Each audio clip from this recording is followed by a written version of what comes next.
Kawan, buku kerja e-purchasing hadir kembali. Setelah hilang di pasaran selama 1-2 minggu, akhirnya mulai hari ini, hari Minggu, buku kerja e-purchasing hadir kembali untuk melayani seluruh entitas pengadaan di seluruh Indonesia, khususnya yang menggunakan strategi e-purchasing.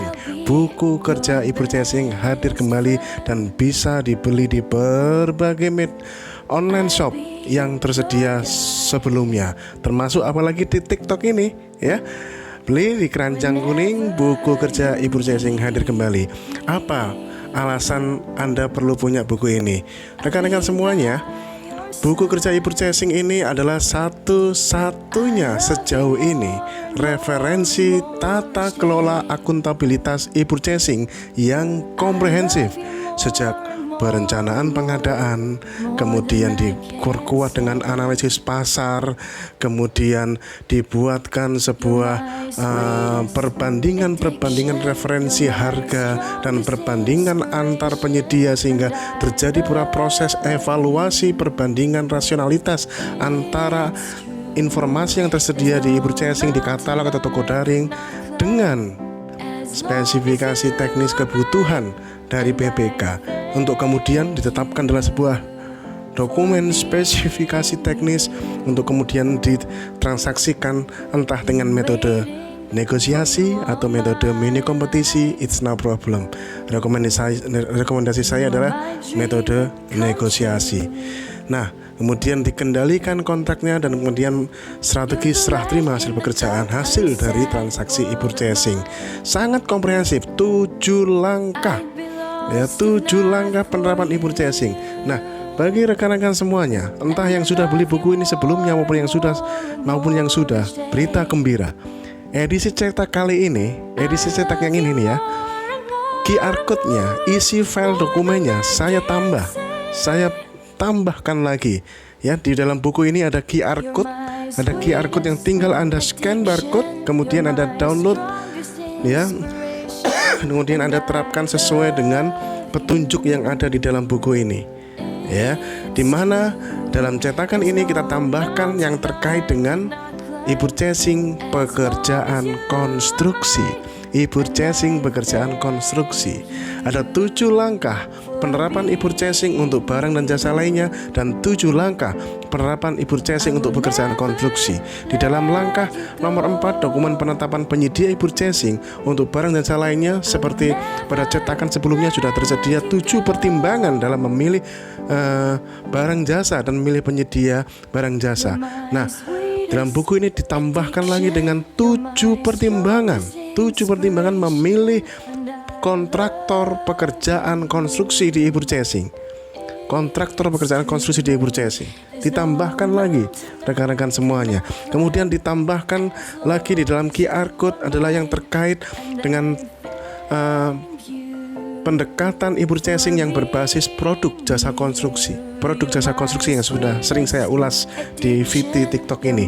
Produk jasa konstruksi, dengan ada 7 sektor yang menurut saya merupakan produk jasa konstruksi yang bersifat berpotensi berulang-ulang dan layak untuk dibuatkan etalase dengan pendekatan produk, bukan milestone.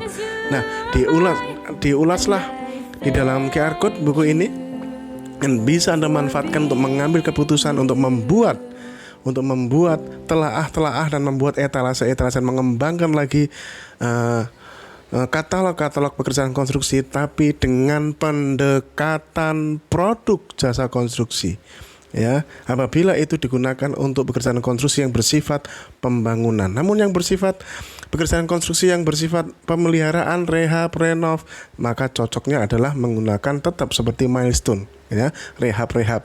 Tapi yang pembangunan maka disarankan di buku ini pendekatan produk jasa konstruksi lainnya dikembangkan lagi, ditambahkan lagi, sehingga lebih komprehensif, lebih kuat, dan insya Allah ini sangat bagus untuk Anda. Bagi Anda yang belum punya buku ini malah lebih wajib lagi bagi Anda ya, dan ini bisa dimanfaatkan, diterapkan bukan cuma di sektor pemerintahan. Bagi Anda yang mengembangkan kebijakan e-purchasing di entitas Anda, entah itu BLU, ya, entah itu BLUD, BUMN, BUMD yang mengembangkan kebijakan-kebijakan e-purchasing, maka strategi 7 langkah di buku ini sangat-sangat bisa untuk diterapkan. Sekaligus pada VT ini izinkan saya juga menawarkan jasa brandware penyusunan SOP untuk e-purchasing. SOP untuk e-purchasing yang apabila Anda menggunakan jasa brandware saya SOP e-purchasing, maka tarifnya adalah 10 juta. Ya, dan itu bisa Anda gunakan, Anda tetapkan sebagai payung hukum SOP tersebut. Ya, bisa dirubahkan sebagai cuklak, petunjuk pelaksanaan, atau cuknis, petunjuk teknis, ya, atau sebuah SOP yang bisa digunakan untuk payung hukum dalam pelaksanaan SOP. Ya, miliki buku kerja e-purchasing, jangan kehabisan kembali, ya. Makanya yang dulu juga kita sampaikan kan, buku ini jujurnya juga cetakan terbatas, tapi cuma kali ini insya Allah lebih banyak, ya. Tapi bagaimanapun Bapak Ibu, ya, ada potensi jutaan pembeli buku kerja e-purchasing. Perputarannya sangat cepat, ya. Jangan terjebak informasi stok yang ada di dalam online shop, ya. Ini karena hanya informasi stok di situ adalah informasi pada satu online shop, ya. Online shop yang lain masih ada, ya. Maka insya Allah beli di TikTok ini, beli di Keranjang Kuning, beli buku kerja e-purchasing, jangan kehabisan kembali. Wajib beli, ya. Apalagi di kebijakan pemerintah sekarang fokus utamanya pada transformasi digital. Maka penerapan e-purchasing harus dibarengi dengan tata kelola yang akuntabel. Buku ini bisa Anda jadikan sebagai goodie bag, seminar kit, setiap kali ada kegiatan-kegiatan mengenai e-purchasing. Ya, tidak harus narasumbernya saya, kan nggak masalah, ya. Yang penting goodie bag-nya adalah buku kerja e-purchasing. Sukses buat Anda. Dibeli di Keranjang Kuning.